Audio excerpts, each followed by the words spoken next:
Hey, welcome to the Landis Look. I'm Justin Landis, and this is where we take an inside look at the world of real estate through some eyes of some folks who have done it for a long time.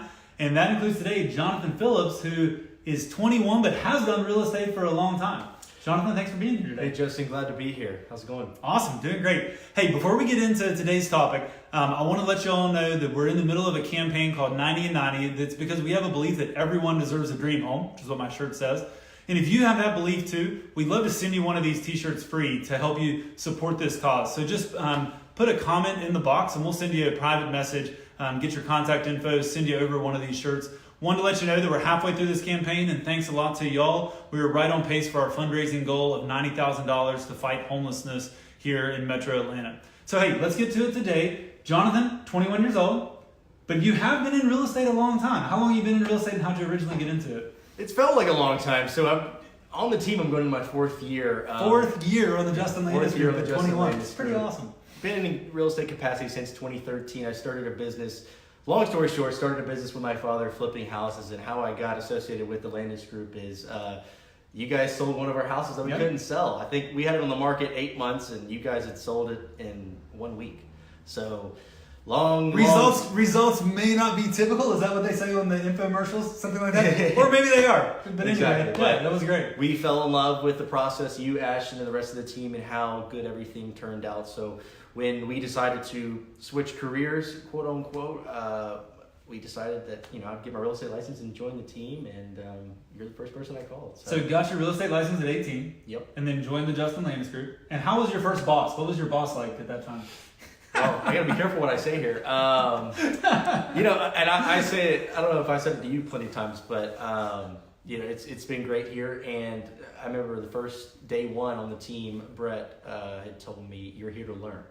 So that's some good advice. Over the past, going into my fourth year now, it's been a great learning experience. I've learned what not to do, what to do. So I feel like it's definitely helped get me to where I am here today. And certainly excited to see what the future holds. Yeah, definitely. And the future is bright. And one of the things you've learned is how great it is to buy a house and make that investment. And so congrats on making your first home purchase. Tell me a little bit about that. What's kind of driven you to do that? Yeah, so one of my big goals by the end of 2019 was to buy my first house. I didn't know what it looked like at the time, at the beginning of the year, but I knew I wanted to own something, whether it was a condo or a townhouse. I didn't know what area. So we closed on it last week. And so how would you, that's, I think, got to be super common, whatever age you are. You may have a goal, hey, I want to buy a house this year, we want to move this year, I want to make an investment this year. How do you narrow that down? How did you narrow it down to what you actually bought? Well, see, I've always had an investor mindset. I feel like our coach Matt always teaches us, think like an investor. Yeah. And I think if a lot of more people my age thought like an investor, they'd be a lot better off when they're 30, 40, 50 years old. So my biggest thought was, okay, what can I buy today that's going to help me out much longer term? So I did my real estate experience from the last couple of years taught me that several different areas were really hot in the Atlanta market. Smyrna, Marietta, the whole west side of Atlanta, the more first-time home buyer price points. Yeah. So that's kind of, I made that decision to look in that area based on what my clients wanted. Yeah. And so what did you end up buying? Tell us about the house you bought. So the house itself is a 3-bedroom, 1-bath, 4-side brick, nice, single-family house. I decided to get that instead of a townhome or condo because of the HOA restrictions. I knew that this wasn't going to be my forever house. It wasn't going to be a house I probably was going to live in for the next, probably 5-10 years. Yeah. I wanted something that was in a really great area. I work with a lot of investors as well on the team, so I always tell my investors, follow the schools and follow the jobs. Yeah. The good thing about Smyrna is this particular house was in the best school district over there. That's result number one that made me go and want to go see the house. Yep. Number two, Smyrna is so close to 285, it allows individuals that are in first-time homebuyer price points to make it to their first jobs in Atlanta. So with ease, as opposed to living in Alpharetta, way up north or way down south.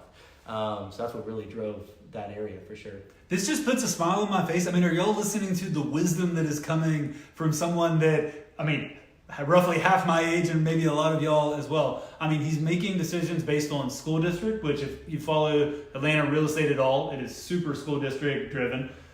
commutes, access to places, access to jobs, where people are going to live. I mean, I just think there's a lot of wisdom that you shared right there, which is pretty awesome. So, I mean, yeah, thanks for sharing that. Yeah. So as you think about the actual process, and maybe let's do this relative to buying your first house or being younger. Were there any challenges in the process from this being your first house, from being younger, that people could learn from? I think challenge number one, and it's hard to overcome this. It's a school of thought. Is I'm gonna buy a house. I mean, it's you're buying it, one of the biggest purchases you're ever gonna make. Yeah. So I think step number one is get over that hurdle of okay, this is a huge purchase. But again, if you think like an investor, and ultimately if you're paired up with the right investor-minded or financial-wise real estate agent, you're able to make a good decision. Yeah. So my biggest obstacle is probably, from a mindset perspective, I can do this. And really, what really made the decision better is when I started looking at apartment homes. I saw that a one-bedroom apartment in Brookhaven was as high as $1,700, $1,700. That was not for me. Do you mind me asking what's the mortgage payment on your house? I think all in, or $1,150, give or take. $1,150 for a 3-bedroom that you own and are building equity, or $1,600 for a 1-bedroom. Doesn't take a math major to figure out that's good. The best thing too that really sealed the deal with that is the rental rates. Again, follow the schools, follow the jobs. If that's one thing that I could get people to take away from today. Yeah. Because of the school district and the location of it, we could probably rent it for $1,650, $1,700 when we listed on the MLS. So right there, it just so much better than renting. Yeah. So tell me about two things that I know I would be wondering if I were you, or if I were thinking about my first house. What about establishing credit, and what about, saving up money? You haven't had 20 years of work experience like me to save up money for a down payment. Talk to us about those, both for yourself and from other people you've helped that are young. Yeah, well, so I'm also in college full time at Georgia State. I go 2 days a week. One of the things that I've realized with talking to a lot of colleagues and students there is they don't have credit. And if I could have started building a credit at 14, 15, I certainly would have. In my experience, that's the number one thing in life that people are going to look at. Even to go get a cell phone, they check your credit score now. Yeah. So I think the biggest steps is establishing credit. And how do you do that at our age? One is just go get a credit card. A lot of the major banks, Wells Fargo, Bank of America, will offer student credit cards. The limit is $500 to $800. So really, step number one, make sure you have the money in your bank account, but go and purchase things, monthly or as you need them, gas, groceries, whatever, and then pay it off each month. That's going to be a slow but sure way to build credit, and build it early on. My credit score is in the high 700s, and I got a credit card the day I turned 18. Yeah, get a credit card. Now, don't take out credit and build up the credit card with a lot of debt, but take out a credit card so you can pay it off. Or if you don't have that student opportunity, a lot of times your parents can add you as an authorized user, which will also hit your credit as well. And then, the saving, it's just, as long as I've known you and before, you're working hard, right? You're working and saving anything more than that, or that's just what that is, just work and save? I think people don't save, and I don't know why. And I feel like a lot of students think because they don't make a lot of money, they don't have to save. Well, it's actually the opposite. I think, you should be saving more. The rule of thumb is 10%. I think if you're younger, 15, 20% invested. I'm going to make a pitch for Ally Bank. They have a minimum 2.2% interest rate. Nice. So, and that's, federally insured. So at least 10% of what you make. Now, as far as down payment goes for a house, and I'm sure we talking with a lender, programs as little as 3% down, 3.5% down. If you don't have a lot of money as a student, we look to your parents. Yeah. I was talking with a buddy this morning who's buying a $200,000 house, and he's 22. 3.5% of $200,000 is $7,000, I think. To a student, that's a lot of money. That's a lot of money. To parents or grandparents or whatever, they're allowed to give you that money, and it could really make a difference. Awesome. Any final takeaways or thoughts before we wrap up today? Anything about owning a house that has surprised you, or any final things to share? One thing that surprised me is I've cleaned for several hours in the house. Learn how to clean before you buy a house. That's funny. number one. Number two, nothing beats the feeling of pride of ownership. I think right after I closed, I went over to the house and I stood in the yard. And I'm like, this is my house. It was kind of nerve-wracking at first, but it really made me feel good that, okay, the money I make each month is going towards something that's going to help me long term. So, I encourage everybody to look at like a payment calendar.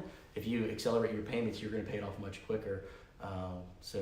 Pride of ownership is probably the most surprising thing that felt good about it. So yeah, I can certainly resonate with that. There is definitely a feeling, pride of ownership when the place is yours. Well, Jonathan, thanks for being here today. I mean, for everyone listening, if you're thinking, hey, this seems complicated, it is kind of complicated, but when you have a professional like Jonathan helping you go through it, we can make it super simple for you. And then you can start building equity, have that pride of ownership, save money each month. So we appreciate y'all listening today. Remember, if you want a t-shirt, Everyone Deserves a Dream Home, to support our initiative, just make a comment there. And if you'd like to support us by making a donation, we'll put that link up as well. Have a great week. See you next week.